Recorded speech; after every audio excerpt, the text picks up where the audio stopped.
that's gone. Cool. So many recordings. I've got OBS having like 2 tracks plus my Tascam off on the side, just in case. And I have IBS, so we're covered.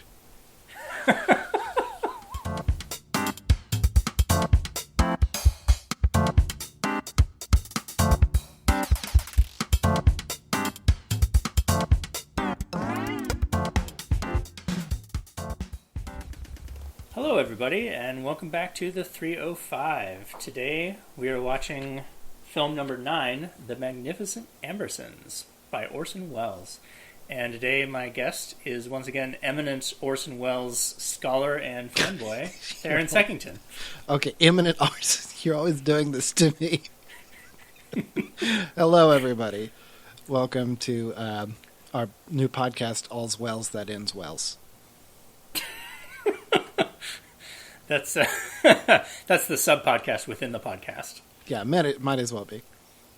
So, Magnificent Ambersons, I know you've heard of this movie. Have you seen it? No, I'm really excited about this. Yeah, what are your impressions so far? Welles was not happy with the final product. I know that. And then there's some debate on whether or not the studio deliberately destroyed the master of it so that he couldn't release a director's cut. Mm-hmm. Well, they didn't even do director's cuts back then. He probably would have invented one. Yeah, I'm not necessarily being facetious. I could see a world where he bought the rights so that he could re-release it again. Yeah.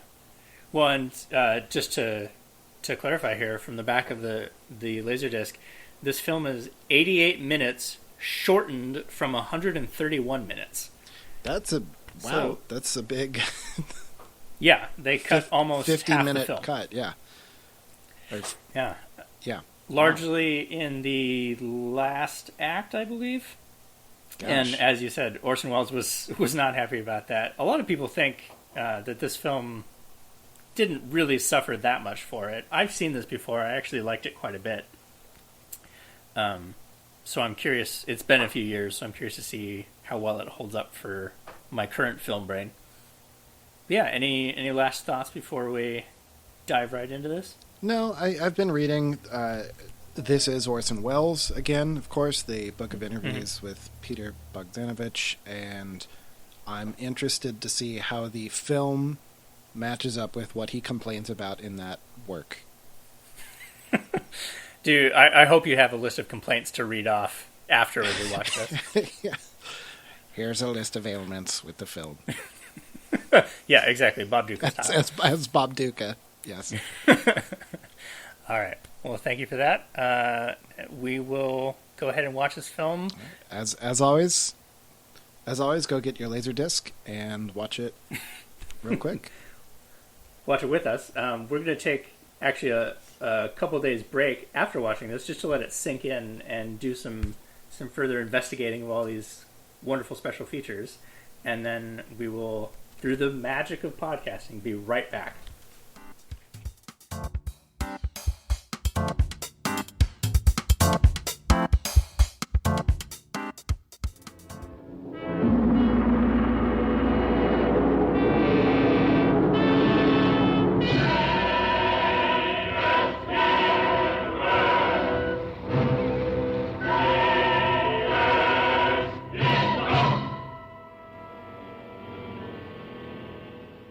Slutar du aldrig att fråga? Nej. Jag slutar aldrig. Join us soon for a conversation on an icon of art house cinema and the Criterion Collection's first foreign language picture, Swedish director Ingmar Bergman's The Seventh Seal.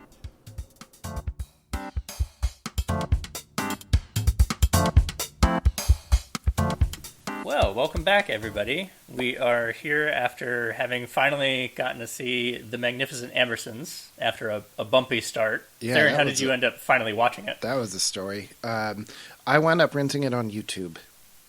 Okay. Did it look good at least? Sound good? Yeah, it looked and sounded fine. Yeah. The trouble we had is that it turns out, I don't know if this is on like every version of Criterion's releases, but on mine at least, the normal audio track, the volume was just completely all over the place. There's some kind of glitch that causes it to be almost unwatchable because you can't keep the volume consistent. Yeah, and certainly on my end, I really couldn't deal with it because I was getting it through a stream. John and I share a stream of it. So on your end, you said almost unwatchable. On my end, fully unwatchable. So for all two of you ever who listen to this and also watch this on the Laserdisc, if you haven't figured it out... Well, those two people are here talking right now. Well, to my future self who forgets, just turn off the CX audio and listen to the audio without the noise reduction. That turned out completely fine. I don't know what happened. But we did get there, so we watched it separately. We've had some time to think about it, and now we're back. So what I kind of wanted to open this up with was just the question of, why do you think Wells wanted to make this story in particular after having just got all this acclaim for Citizen Kane? That's a good question. I would say for Wells, probably it's, it touches on like questions of mortality and getting old, and he was still pretty young when he made this. Right. So, he was only 30-something? Yeah. No, not even 30. I don't know. I should have looked 20, that up. He was still he was like 26 young. Or 27, yeah. And I think he was sort of like taken by the book's preoccupation with aging and changing. Mm-hmm. And that's probably what attracted him to this story, because dude loves old age makeup. You can see that in Kane, and you can see that in this, and he's almost always playing characters who are older than him when he's a young man. Like, he made Chimes at Midnight not long after this, and Falstaff is heavily made up. I haven't seen that one yet. So he's playing a really old character? He's playing a character at the end of his life. Oh, okay. Well, I did. So this book that the movie was based on came out in 1918, which is only 3 years after Wells was born. So by the time that he read this, it was already kind of an old story.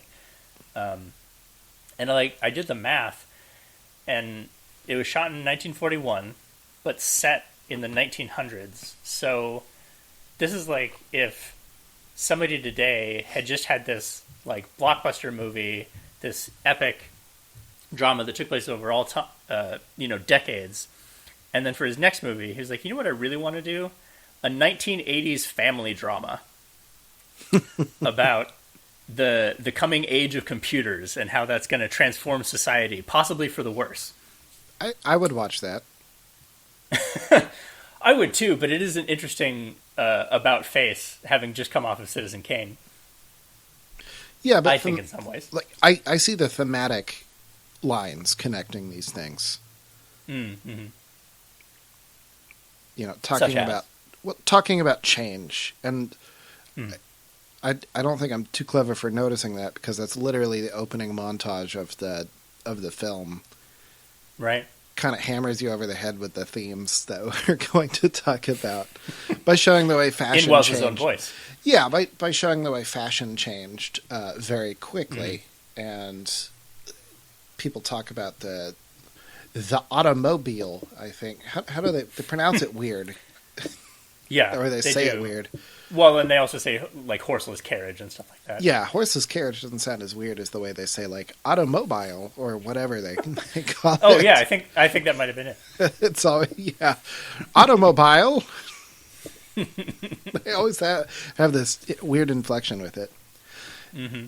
Anyway, so it establishes pretty quickly that the thesis is that things are always changing. Technology, fashion, the times are changing, but the movie is kind of about how people don't really. Okay. Go on. I don't know. I think going on further would be just the plot. You know, George is a real piece of shit his whole life. Absolutely. Yeah, a regular Monty Burns, as you pointed out. Yeah, we'll get to that. Joe Cotton's character he's always in love with this woman, and you know, he's got Aunt Fanny pining over him. Like people don't really change. That's true. Every character kind of has that core thing about them their whole life. And it's sort of, I know senility is touched on in this movie with the major, the grandpa. Yeah. But it sort of implies that the only time he undergoes any kind of real change is at the very end of his life. And it's just like random and sad. Yeah, and it's kind of, I almost kind of don't like it because it sort of implies that this is what's causing his condition. I'm sure that's not the intended subtext there, but that is something I got from it, is that it implies that his preoccupation with realizing that he's never changed is what's causing his senility. Interesting. I can kind of see that. But we're getting one ahead thing that of I ourselves. noticed.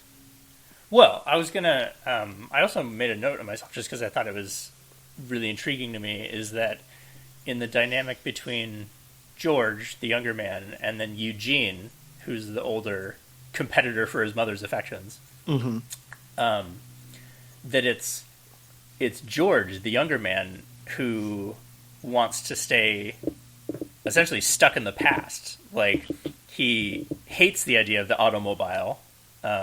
He's all about horseless carriages, and he's about horsed carriages. Horseful. Horsed. I like that. Horseful carriages. But yeah, he wants to hold on to this idea of his family as being this great, gentry, essentially, and they've got all this money and power that'll never go away. And it's the older guy who is inventing the future. He's a successful inventor of a new form of transportation, and he even has some great lines about the future. Like the one quote that I wrote down just because I liked it the most out of the movie was near the beginning. It's at the party. Eugene is having just a random conversation while dancing, and somebody mentioned something about time, like the old times, and his response is that. I wrote this one down too. Yeah, go ahead. Oh, good. There aren't any old times. When times are gone, they're not old, they're dead. There aren't any times but new times. Mm-hmm. Which I thought, for him, summed up a lot of things. Even though, as you pointed out, conversely, like, he always pined for this old romantic love from his youthful days.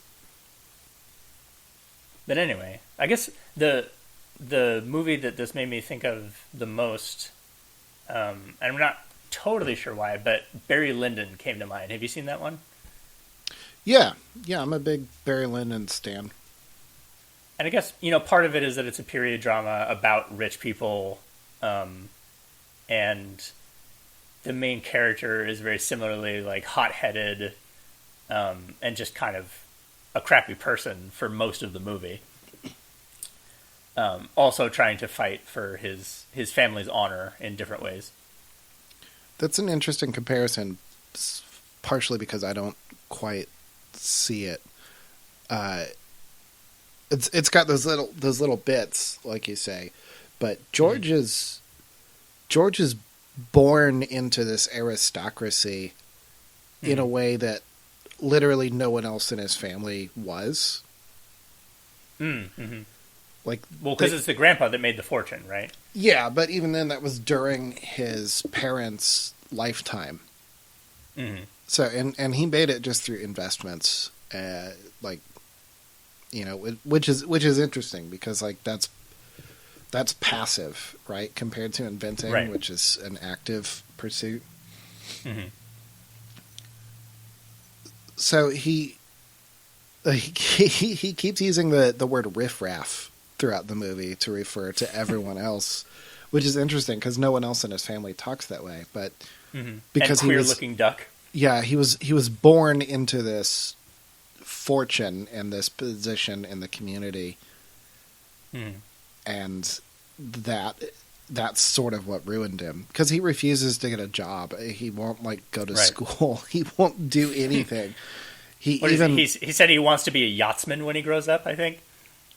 Sure, whatever. And the most unrealistic part of this movie is that a family that wealthy could lose money ever. I guess that was still a thing that you could happen during the turn of the century, but nowadays the wealthy just kind of stay wealthy forever. Sure seems like it. Well, okay, so I'll give it to you that the comparisons to Barry Lyndon stop early. I guess it just felt, maybe it's been a while since I've watched it, but something about the tone of the movie that just came to mind. Don't take that as an attack. Sorry, it's. Oh no, not an attack. Just I've noticed that I have a tendency to make very loose connections between things on this podcast, so I'm trying to work on strengthening them. In any case, the last thing that I wanted to say about the story for me was just a funny little thing that apparently the wiki mentioned that there is a newspaper at one point in the movie that they show a close-up of, and if you look closely at it, it's from Kane's newspaper, and one of the articles is written by Joe Cotton's character, and there's even a little photo of him on the paper. So, in a way, the Wells verse. The Ambersons is the Wells cinematic universe. You ripped the joke right from my mouth. Oh, man. So, hold on. That means Unicron is real, right? That has to be the... Oh, right. The Transformers character that Wells played? Yeah. Yeah, presumably that's in the same timeline as the Ambersons, just much further in the future. Yeah, in the future. They don't know that, but Unicron is coming. I think that's what makes this movie so dark, actually, is just that overtone, knowing that Unicron will be showing up eventually. There's a lot of foreshadowing. It was a very long game for Wells. All right. Plot synopsis? Is that a thing we do? We talked, like, generally. Yeah. Well, I'd like to let you do that. Oh, crap. I was super not prepared to do this. All right. Well, I could summarize the Wikipedia.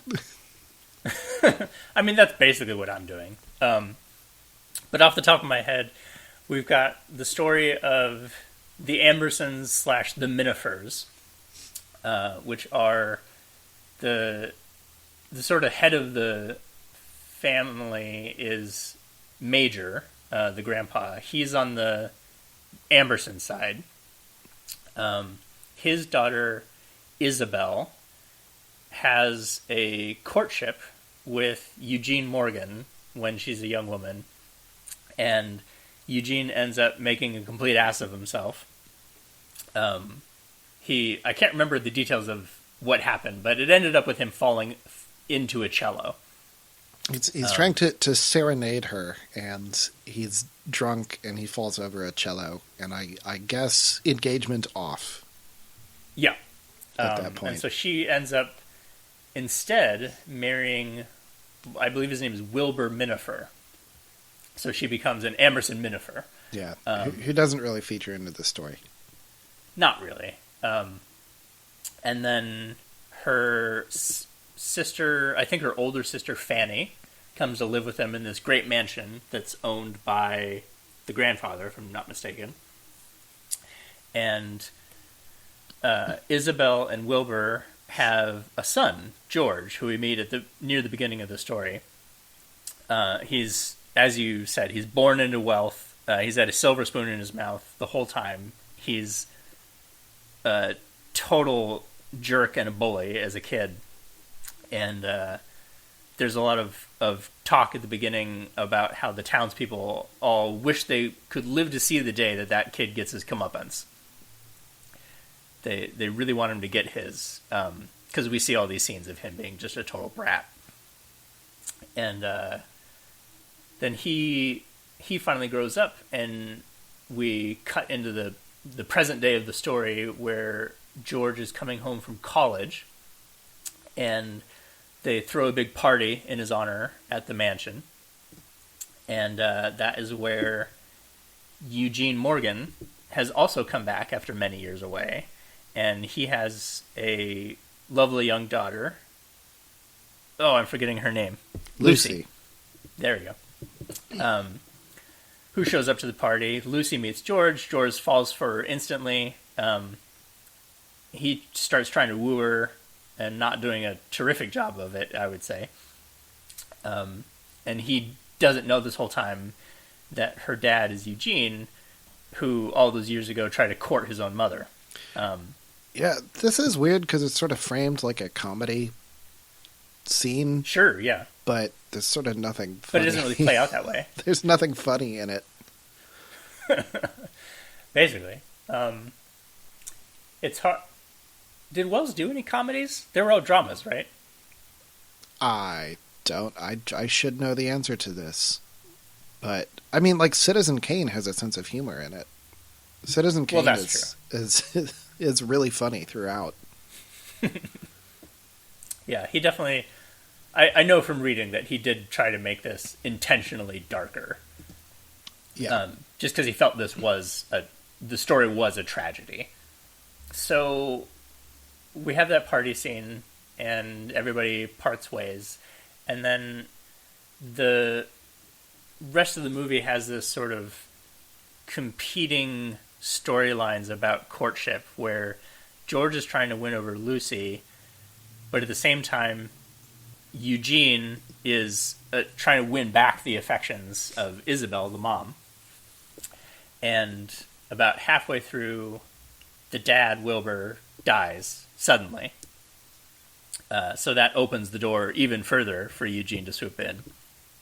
And then we have this competition where George is simultaneously trying to win over Lucy and prevent Eugene from getting close to his mother. Mm-hmm. He really wants this full control of everybody.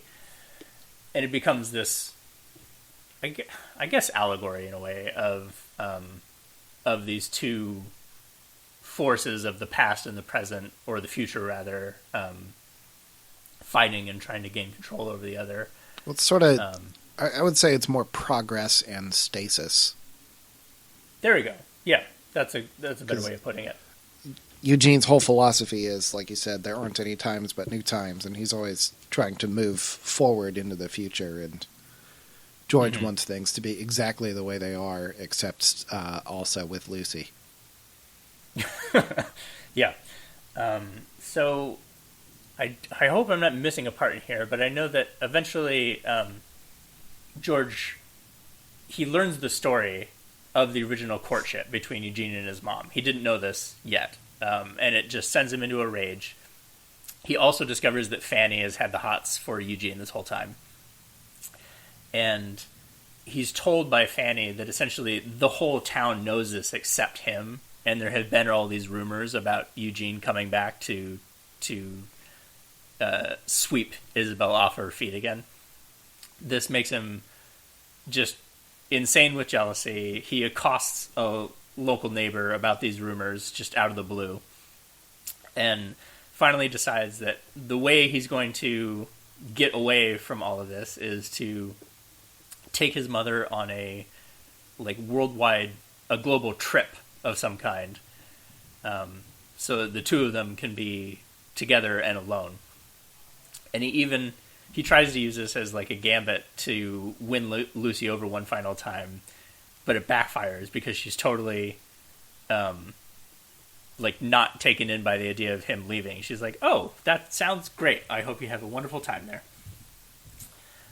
So defeated, he leaves. Isabel ends up falling sick during the trip. George doesn't want to come home even though she's sick, but finally relents. They get home. Isabel is on her deathbed at this point. She must have caught some terrible disease overseas. And George prevents Eugene from seeing his mother even then, and she finally passes away. This brings us right about to the end of the story in the edited version of the movie.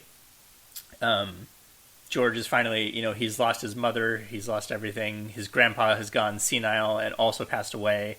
Turns out his estate is actually worthless, and they're going to have to get rid of the house, and everybody will move out to try and fend for themselves.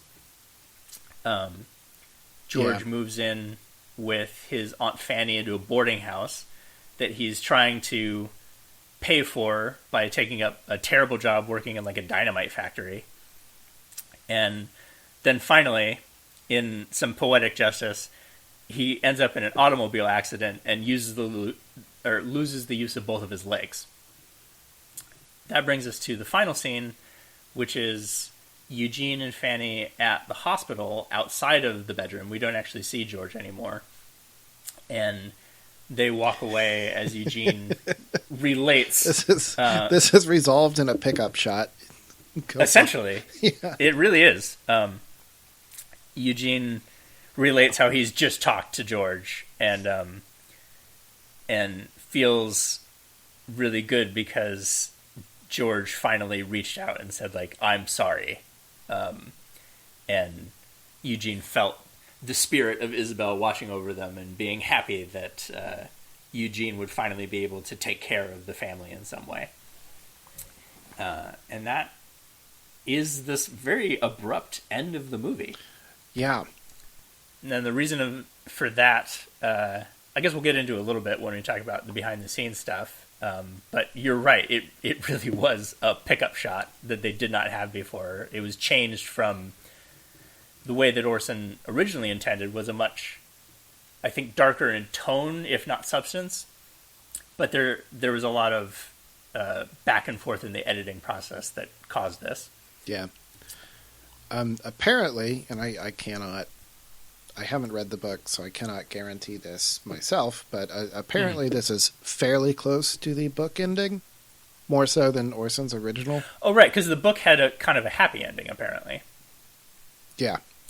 Or is the idea that like everybody makes up in the end. Yeah. Whereas, I guess I'll say that on the Laserdisc, there's actually a lot of special features on here, which are really cool. There's the usual commentary, but then there's a couple of clips of Wells talking about the movie, and it actually has the entire shooting script from Wells of the original uncut version. I didn't sit down and like read through the entire thing on the Laserdisc, but I did read through the final scene that Wells was so apparently angry about that they had changed. And it's interesting to me that the dialogue is actually very close in terms of like it's a scene of Eugene talking to Fanny about having visited George in the hospital and so on. But the way that it plays out is different, because in the movie it's them exiting the hospital. Fanny seems happy, everybody's like, great, things will be taken care of from now on. Whereas in Wells's version that he shot, Eugene was actually visiting Fanny in the boarding house and discovering her living in this like really cramped environment where like everybody's sharing the common areas, and she's just sort of prattling on to this group of old women.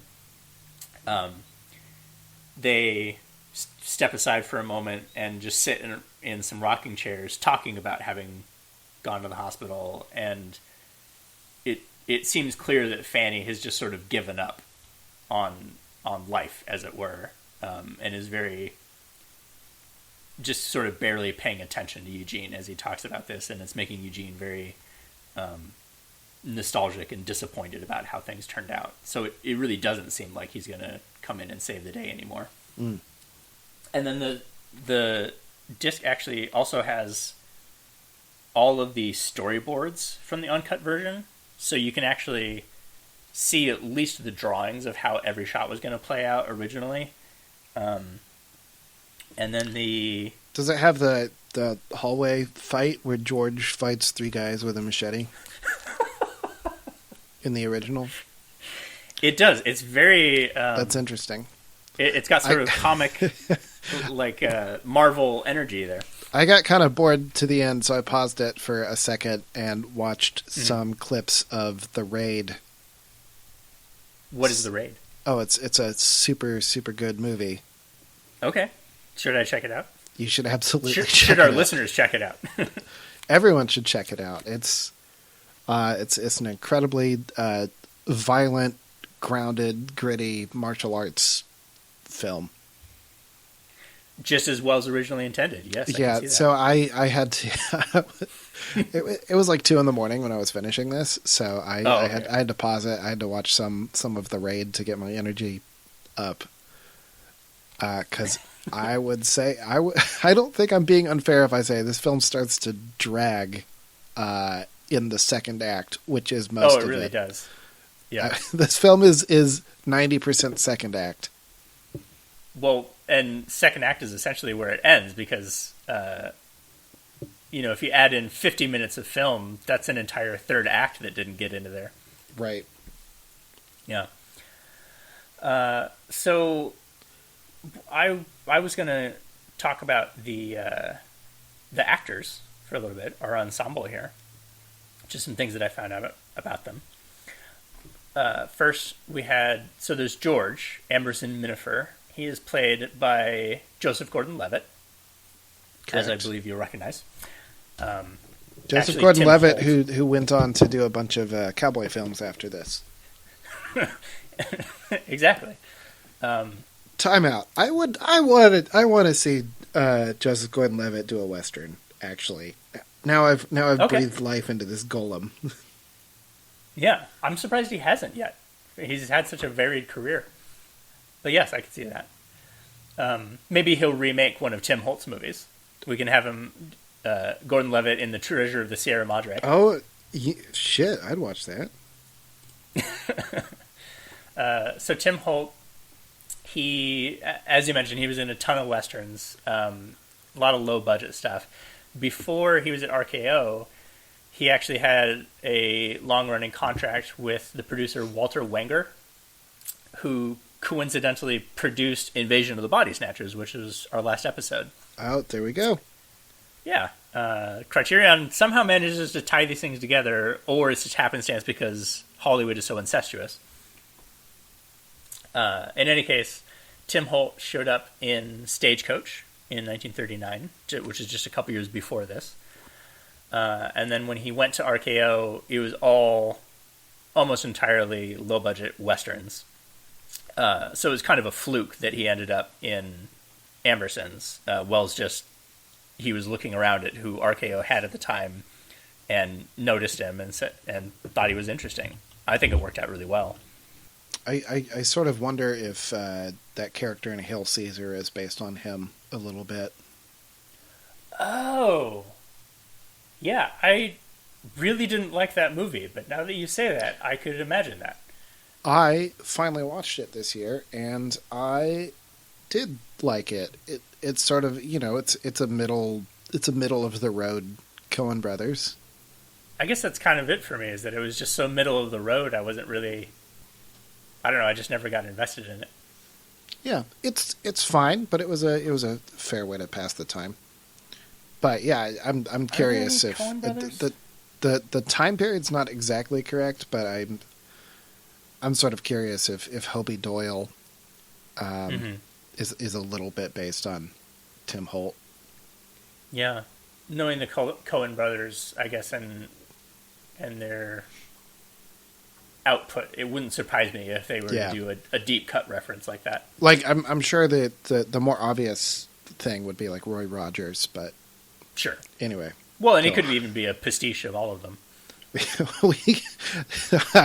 I don't want to get too far ahead, but I think we keep talking about other movies for a reason.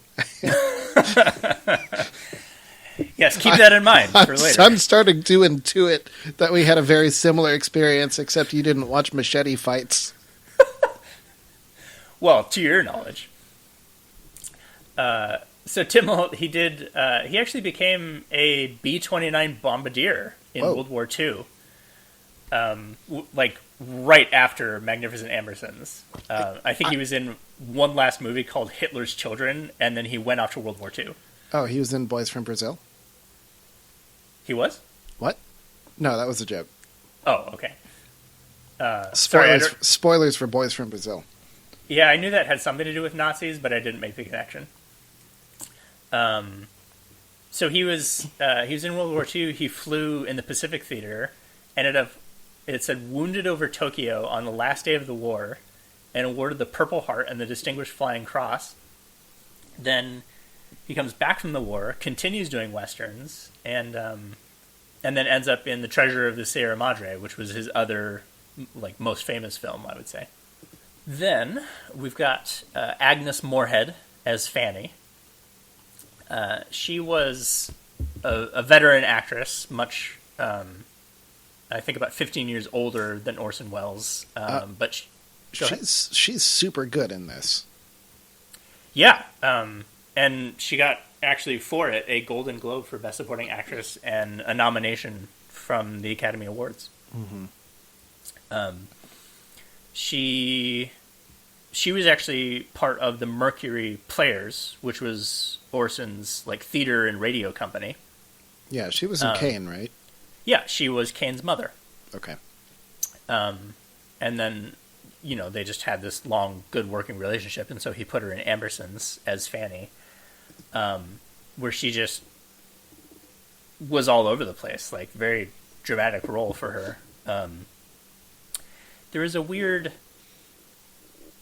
I noticed something, and I'd be curious to find out the answer, but the last scene that you see of her with George I want to say in the boarding house. Mm-hmm. Or no, it's in the mansion maybe, where they turned off the heat.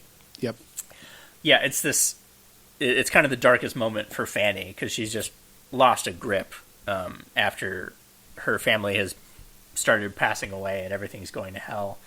And there's a story from Agnes where she talks about that scene being directed by Orson Welles. And I like this story because I think it's probably true, and yeah. I'm guessing that because someone who wasn't Orson Welles told it. Well, that's a good point. Would you like to tell it? Yeah, just that every single take he would give her a wildly different thing to play. Play it like you're a little girl. Okay, now play it like you're drunk. Now play it like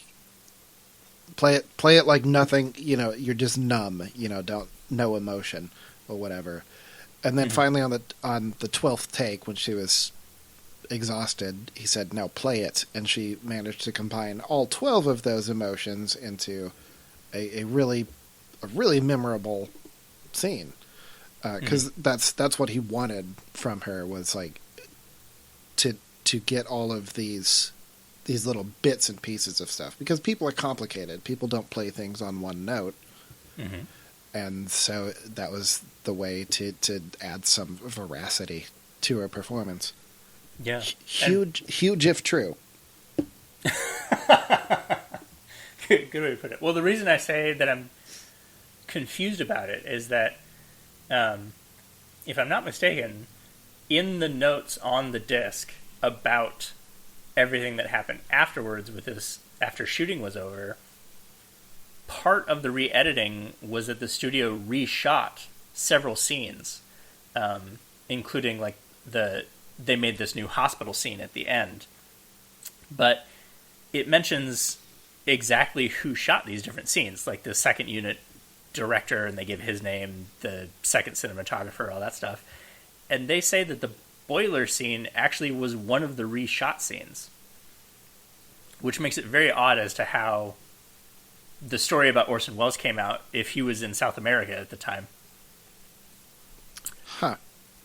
Yeah, so I don't know if either the disc was mistaken or I read it wrong, or maybe Well, They apparently did shoot it, but then they reshot it, and she was telling the story of the original yeah, shot. it's hard to tell. And apparently, the interview she told that story was in the 70s, so she may just be mistaken. Also, that was 30 years later. That's true. It's possible. And actually, I guess just because you mentioned that, in the 70s, one of the tidbits I saw was that Orson Welles had this grand idea to reshoot the ending to the movie with the cast then, and set the whole thing like 20 years later and re-release the movie. Apparently, for whatever reason, this didn't happen. Maybe it was just, this dream that Orson has, and he didn't really, I don't know, he just didn't put in the effort on it. I'm not sure. Did you read anything about that? No, I didn't want to focus too much on that because that didn't wind up happening. I read that it happened, or the attempt was made, but I don't know how far he got in that. Right. It's an interesting. I mean, apparently that just came out in an interview with Bogdanovich, I guess. So, just one of those. Yeah. asides. So again, is it true? I have no idea. It's all true, as his next movie was called. Let's see. After Agnes, we've got Dolores Costello as Isabel. She was a silent screen actress, long career. She was a child actor. Her parents were both actors in vaudeville. And she ended up married to John Barrymore and is the grandmother of Drew Barrymore. Mm-hmm. Which is a neat little factoid. Apparently, this is a weird quote that I read about her. Her film career was largely ruined by the destructive effects of early film makeup, which ravaged her complexion too severely to camouflage. I'm looking at pictures of her. That don't seem to be the case. Yeah, I mean that was referenced in a book or two, I guess, but I had never heard of early film makeup causing that on anybody. In any case, she did retire only a year after Ambersons. I think she had like one more movie, and that was it for her.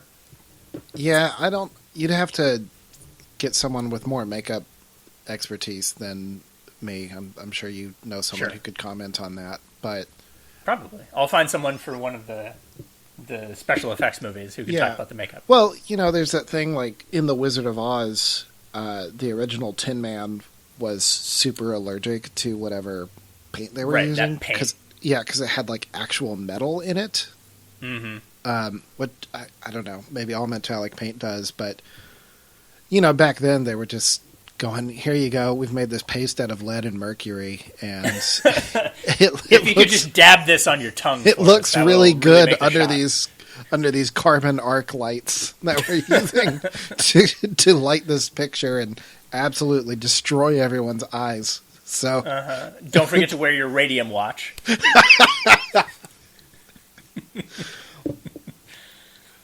So I don't know if that happened, but absolutely I could see that happening. Yeah, it has perhaps an element of truth. We've got, well, I guess I'll just say Joseph Cotten as Eugene Morgan. I don't want to leave him out, but I didn't take as many notes on him just because we talked about him so much in Citizen Kane. And Third Man, where he's the star. Oh, yeah, of course, and Third Man. He is here again. He delivers an excellent performance, as usual. And as usual, I would say, maybe just go watch The Third Man if you want to see Joseph Cotten. Yep, I will agree with that statement. I'm gonna out myself and say definitively, okay. I didn't care for this movie too much. I've been dancing around it, but I just want to say, I didn't really care for it. I remember liking it more the last time I watched it, and this time around, it just didn't seem to hold up for me. I don't know, would you ever, maybe it's too early to tell, do you think you would ever watch it again? No, not unless I had to. I don't know that this is a movie that gets better with repeated viewing. Mm-hmm.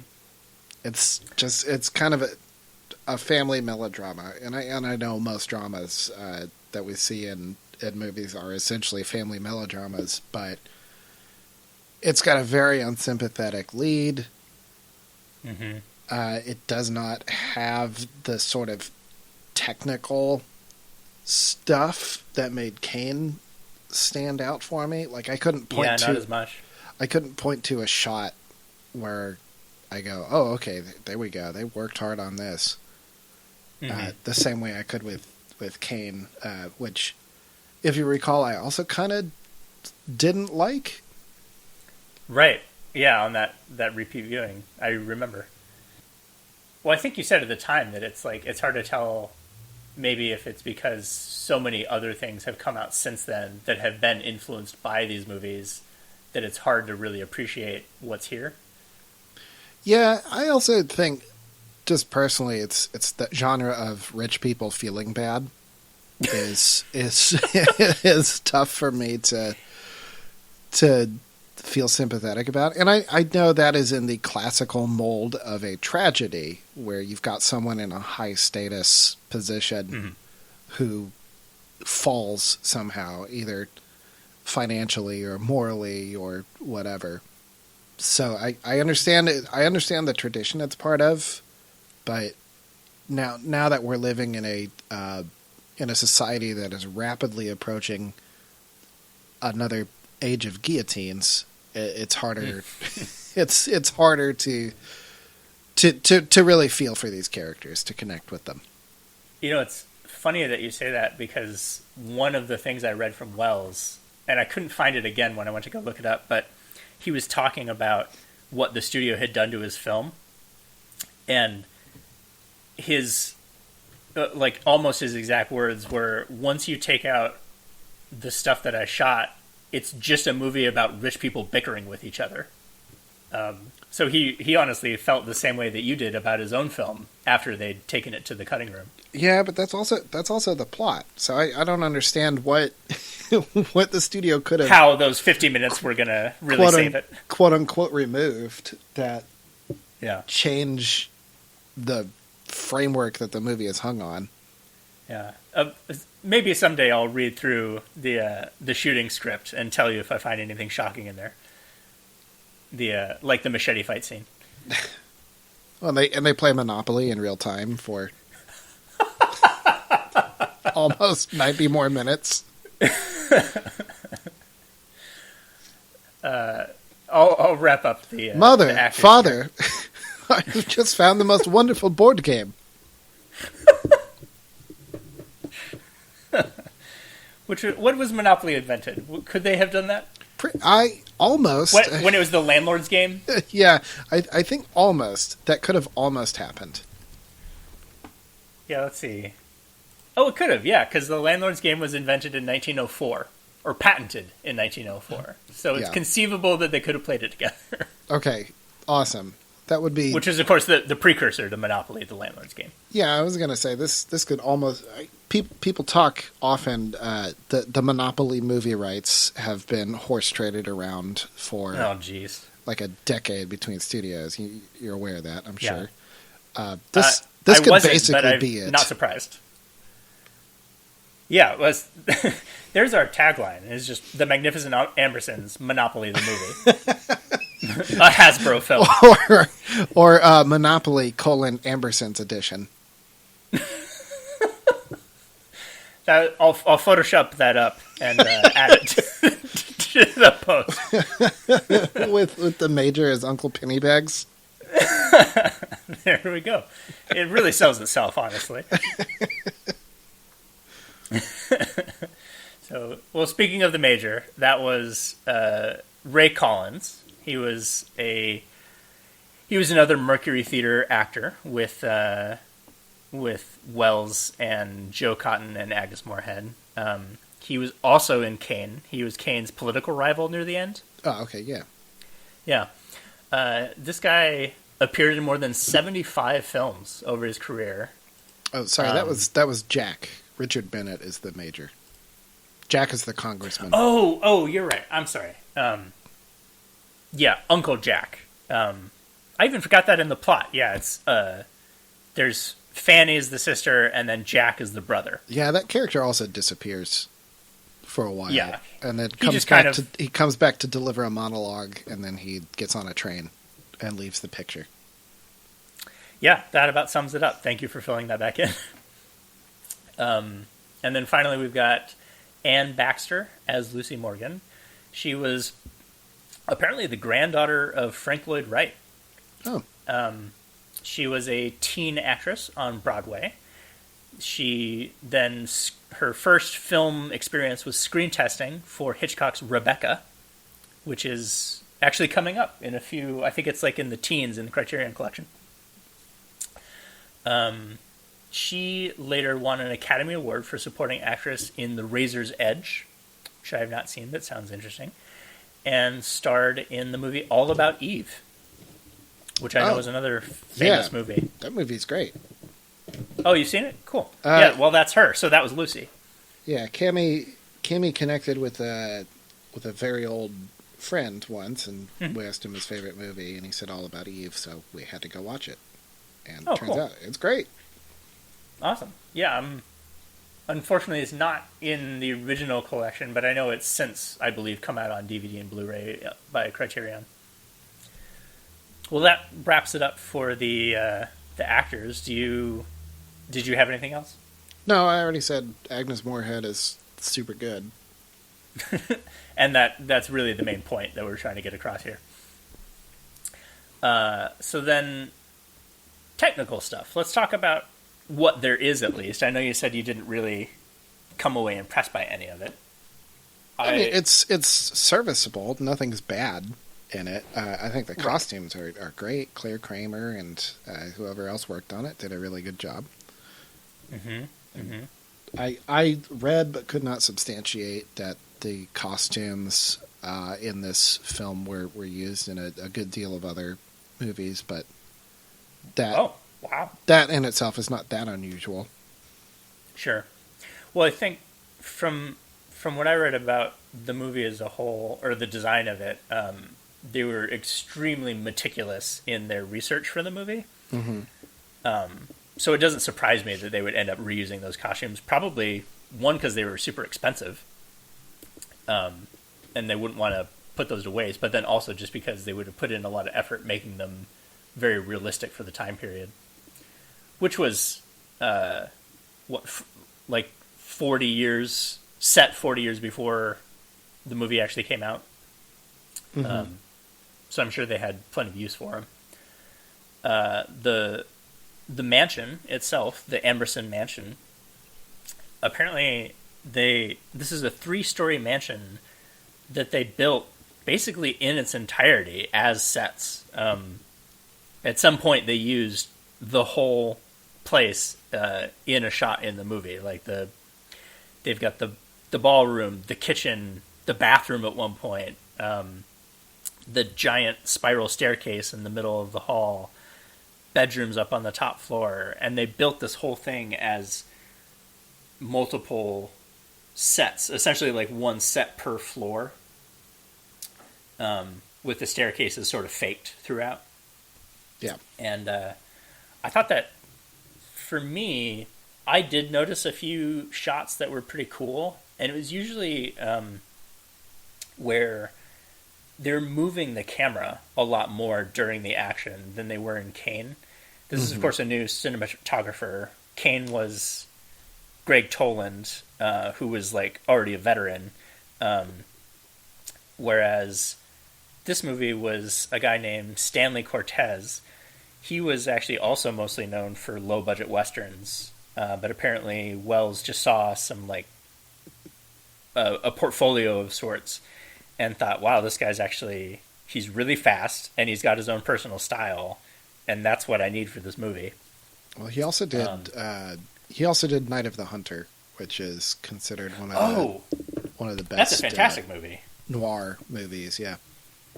Yeah, and excellent cinematography in that too. There's I just saw again a shot from that movie of, spoilers, but there's a woman who dies at the bottom of a lake after being thrown in a car. Yeah, it's a haunting shot. Yeah, and her hair sort of flowing up with the kelp at the bottom, basically. Yeah. Great stuff. I didn't know that. Thank you for pointing that out.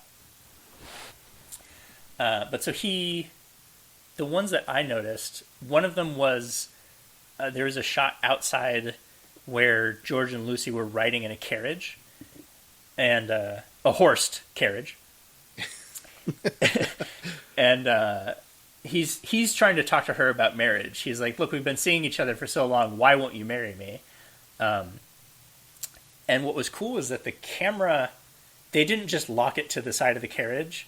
They actually had, like, somehow a crane attached to the carriage so that the camera could swing from one end of the horses to the other as they were moving down the street. It's like a minute-long shot where they do this. And I know it was a crane because the disc actually had, like, a behind-the-scenes photo where you could see Cortez and Orson sitting on the crane. That had like a slider on it of some kind so that they could pull this off. I thought that was really impressive. There's another... You mentioned earlier you wanted to talk about the staircase. One of the things I noticed was this, again, a very long shot of George following Fanny up the staircase as she's telling him about the rumors. Most of the cool shots to me center around the staircase, and I'm sure one that's because it's just a very affecting sort of monolith that's in the back, like especially being rounded like that, pretty seems unusual. It feels like it's supposed to have some symbolism, but it never quite lands. A lot like the rest of the picture. Oh boy, that does sum it up. But I'm sure one of the other reasons is with that set and the verticality and stuff, and being able to like wild out the walls around it, they probably just had more technical capability centered on the staircase in general. And that may have informed some of the shots they were able to make. Mm-hmm. Well, like, so this shot was as he's following her up, they must have had like a lift of some kind in the middle on the ground floor with the camera on it. Yeah, that's what I'm talking about. Yeah, it rotated with them as they went up the staircase, and every so often the actors would stop like exactly in front of these stained glass windows as they were talking, and they did this like 2 or 3 times up until they got to the very top of the staircase. And again, this is like I think at least a minute long shot, pretty long take,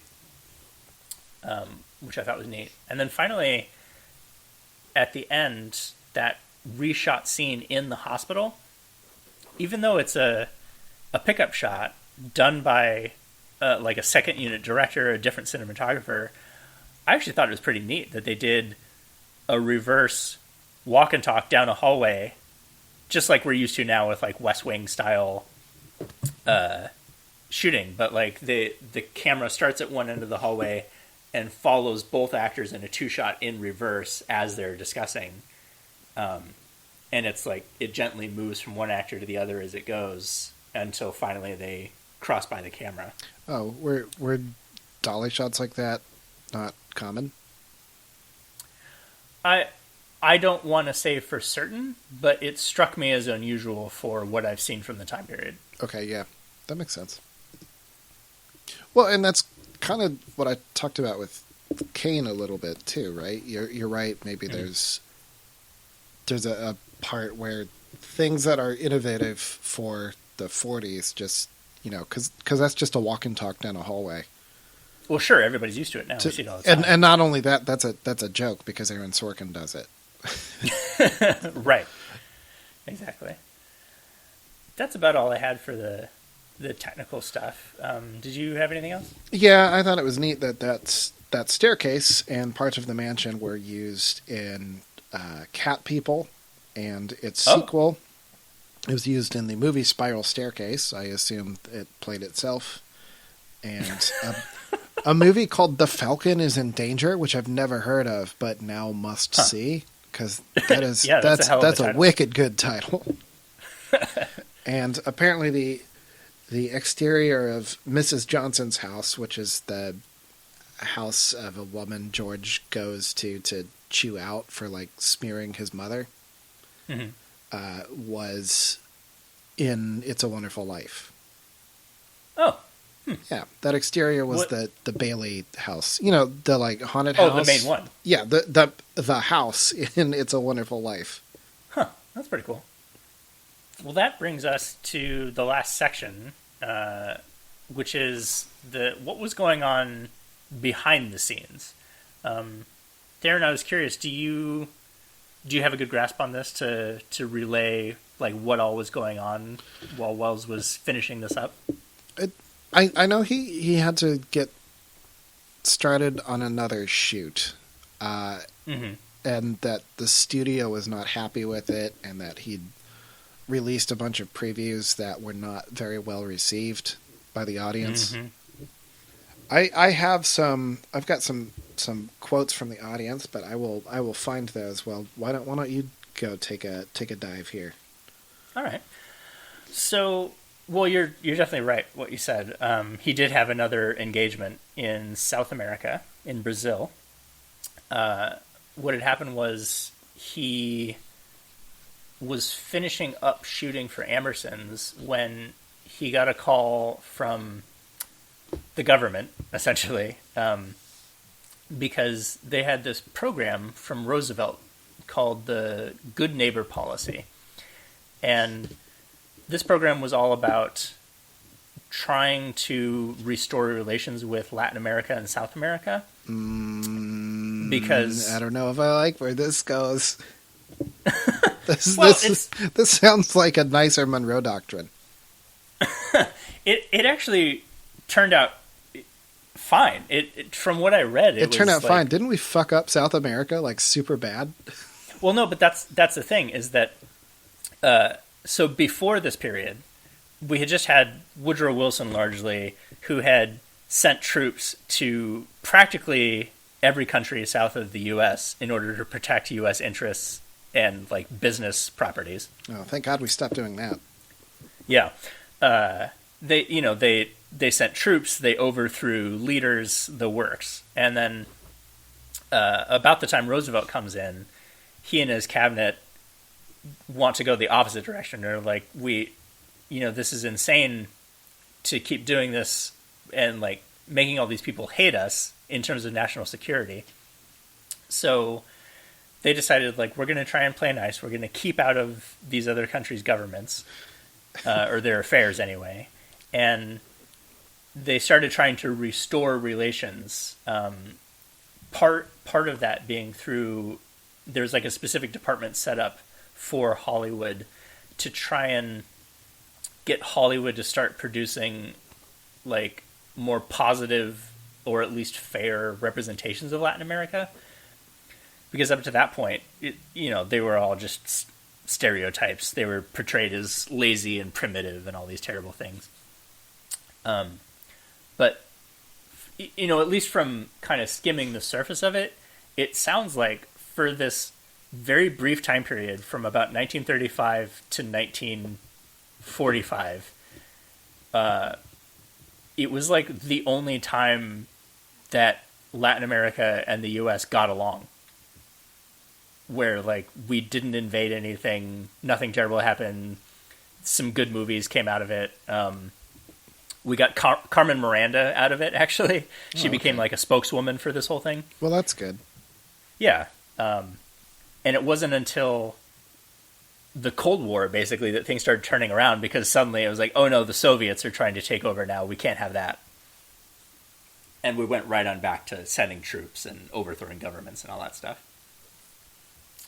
Anyway, Orson gets contacted by the Hollywood department for this policy, and they say, hey, we would love for you to go and shoot a movie in order to send to South America as like a goodwill sort of thing and show them a little bit about our culture. So he starts making this documentary called It's All True, where it was like 3 different chapters about different things, one of which was jazz. They were going to have like Louis Armstrong in the movie and stuff like this. And then something happened where he ended up changing the concept and going to South America and making it about them rather than about us. And so like the jazz part changes into a thing about samba. So he rushes to finish Ambersons. They get done with the shooting. He manages to get a rough cut out in Florida with the editor before flying straight to South America to start production on this thing. While he's there, Robert Wise, the editor, finishes up what he's got, and they do a test screening. This test screening is, in the words of the RKO president, George Schaefer, like one of the biggest embarrassments of his life. It goes so poorly. This is the like 2-hour long version. Yeah, I have, and here's where I've got some quotes. Those quotes, yeah. Yeah, there was an audible bad reaction. It was screened for 125 people, who, of course, received comment cards. 72 of them were negative. And here is one of... Yeah, here are the quotes I really like. The cards ask, and this is, of course, this is Orson Welles, the book of interviews with Peter Bogdanovich and Orson Welles. Mm-hmm. The cards asked, among other things, did you like this picture? Here's a sampling of the answers, and I will be giving a sampling of the sampling. One person says, yes, the picture is magnificent. The direction, acting, photography, and special effects are the best the cinema has yet offered. It is unfortunate that the American public, as represented at this theater, are unable to appreciate fine art. It might perhaps be criticized for being a bit too long. Another card says, it stinks. Well, that really runs the gamut, doesn't it? Another card says, too many shadows and the scenery was too dark. I actually agree with that one. That was something I noticed. Another one, no, it's as bad, if not worse, than Citizen Kane. Mr. Wells had better go back to the radio, I hope. A horrible, distorted dream, which I love. Ooh, nice. Yes, I liked it. Poetic. I liked it, but I feel that it was above the audience. It was very depressing and nerve-wracking. Yeah. Intentionally so. Yeah, so that was Jeez. Quite the response. Uh-huh. Well, so apparently what happened after that was Schaefer, the head of the studio, he gets a hold of Wells in South America in a panic, and he's like, we've got to do something to this movie. So they set up this arrangement where Wells is going to work by telegram with Robert Wise, the editor, in order to try and trim some of the movie. And the studio sends a work print, just like a low quality copy of the movie, down to Wells in South America so that he can at least see what he's working with. And they managed to cut out about 10 minutes of the movie. Mm-hmm. It's not clear exactly what was cut. They do another round of previews. These previews don't really go any better than the first one. And finally, Schaefer says, okay, forget it. We're just going to cut Wells out of this because his contract doesn't give him final cut rights anyway. And he goes to Robert Wise and says, look, no matter what, you've got to cut about another 40 minutes out of this movie in order to make this work. So according to Wells, they let just about anybody in at editing this thing. They've got the assistant editor working on it, the main editor, the producers are doing their own edits, all kinds of stuff is going on. And the whole time they're telling Wells in South America, like, yes, we'll send you the equipment, we'll let you do your own cut. And of course they never do. Finally, they get this thing cut down to 90 minutes. What is it? 88 minutes. They do another test preview, and finally the preview goes okay. Or at least enough that they're comfortable releasing this to the public. And despite all of this work, it ends up going on the books as a $600,000 loss because of how expensive both the shoot itself was. It, of course, went over budget because it's Orson Welles. And And then again, it went even further over budget because of the reshoots and the re-editing. So because of all this, Schaefer resigns from the studio. They get a completely new set of management in. The management fires Wells from the studio while he's in South America. They even go as far as to stop giving him resources for the movie that he's shooting in South America for them. And then they kick Mercury Productions off of the lot. And the final sting, apparently, was that in 1942, they began promoting their new corporate motto, showmanship in place of genius, a new deal at RKO. There's an honesty to that. There really that I really is. find refreshing. Showmanship in place of genius. Yeah, so after that, Wells, his career just really went off the rails for a little bit. He ended up not even doing movies for like 4 or 5 years after this. He just went back to radio. Yeah, this is kind of what kicked off his like perennially broke kind of wandering phase, right? Yeah, it did. And he was always bitter about it. They have these clips on the disc where he's talking about it in the 70s, I think. And he just, he knew just as well as anybody that this was the beginning of the end in a way. Yeah, we give Wells a lot of crap on this podcast, and he deserves all of it, quite frankly. But while once in a while I do see the sort of the strengths of the studio system compared to what we've got going on today, the downside is stuff like this happens from time to time where real promising artists just their career just ends sort of prematurely. Yeah. Well, and it's even, I was thinking a little bit about, this is the classic like sophomore effort problem that happens to musicians a lot, where they have this, they come out with this great debut album, accolades all over the place. Everybody's wondering, like, what are you going to do next to try and top this? And then the next thing they do is so completely different that everybody hates it, and ends up, the whole thing falls apart, and it's a few years before they even bother with the third effort. Yeah, like this is the album after Illinois for sure. Exactly, or this is Weezer's Pinkerton in a way. I was excited to make that dumb reference on a podcast about something completely unrelated. I hope that's in your notes.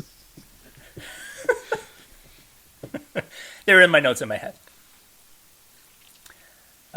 So that's basically the story of how the in a way, the rise and fall, literally, of the Magnificent Ambersons. Yeah. I have here an excerpt from a letter Joe Cotton wrote Wells after the first preview, if that's of interest to you. Yeah, I would love to, yeah. Yeah, because Cotton also felt mixed about the film and was probably one of the few people who could give Orson Welles real honest feedback. I bet. And it says, "You have written doubtless the most faithful adaptation any book has ever had, and when I had finished reading it, I had the same feeling I had when I read the book. When you read it, I had that same reaction, only stronger. The picture on screen seems to mean something else. It was filled with some deep, though vague, psychological significance that I think you never meant it to have. Dramatically, it is like a play full of wonderful, strong second acts, all coming down on the same curtain line, all proving the same tragic point. Then suddenly someone appears on the apron and says the play is over without there having been enacted a concluding third act." And that's basically what we've been saying, I think. There it is. Yeah.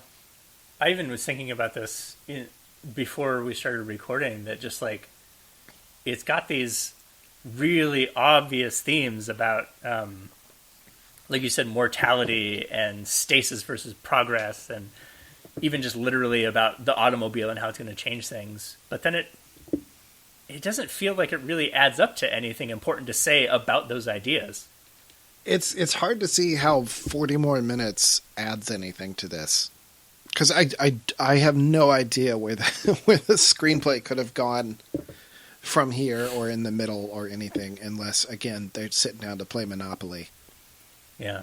If I can find a copy, I'll include it in the post here of the original shooting script, or at least a link to somewhere to track it down for anybody who's interested. I'm personally curious to see. Well, is this leading into our final question? This is leading into our final question, which is it sexy?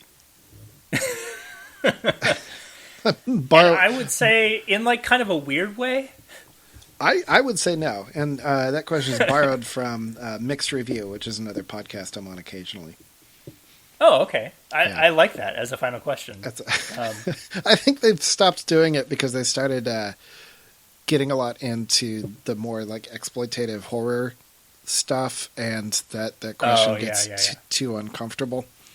I bet. Well, in this case, it's a stand-in for does this belong in something like the Criterion Collection? What would you say? Oh, boy. Okay, so I actually think this belongs in the Criterion Collection because of their ability to pull together special features.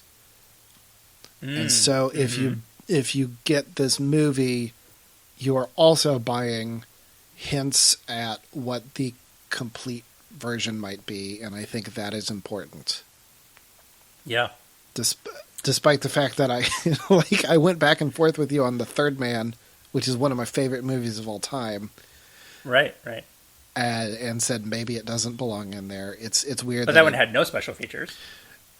I mean, the whole movie is a special feature, John. You're right. A very special feature. It's very special to me. Or what? Our special feature presentation, as the old videotape said. John, there was an aesthetic that we could have worked into this. There's still time. Yeah. But so you're saying begrudgingly this belongs. Begrudgingly, this does, I think, fulfill their mission statement of successful, important pictures, and then adding special features to them. So the fact that they can get like the shooting script in there is really important, and I think that should be preserved. Yeah. Well, and even above and beyond that, the storyboards, the original radio broadcast that Mercury Productions did of this story is in there. They have excerpts from the serialized novel that kicked it all off. Yeah. It's some cool stuff. That's my answer. How about you? I'm going to also say yes. I think maybe I'm forgetting one, but more so than the previous films, I think this is interesting in that it's a movie that flopped, and yet still you could say belongs in the collection because of the impact that it had on such a well-known director's career. Yeah, and that is importantly a different question from would I recommend this movie to someone. Right. And I would say no, unless you're a completionist. Right, unless you really want to know about Orson Welles. The Welles or Joe Cotton. Yeah. All right, well, that sums it up for the Magnificent Ambersons. Sorry. Sorry, folks. I'm sure you wanted to hear something else, but... Yeah. But this is what we got for you. I want to thank my perennial guest, Theron Seckington. Hey. For your eternal wisdom and insights into the Welles biography. Yeah, well, as the world's leading Orson Welles and zombie movie scholar, it's important to have my perspective. Yeah. You said you finished that book recently? This is Orson Welles? Oh, no, I read it. Or are you still working on it? I read it a long time ago. I just trotted out. You've just been pulling out snippets for me. Okay. Yeah, I go through it and I put in some bookmarks. But the specific point of interest of those cards, the comment cards, I did not have it bookmarked, so I needed a second to go locate that. Well, thank you for doing so. Those are great. And with that, I wish you all a lovely day, and thank you for listening. Bye, everybody. Bye-bye.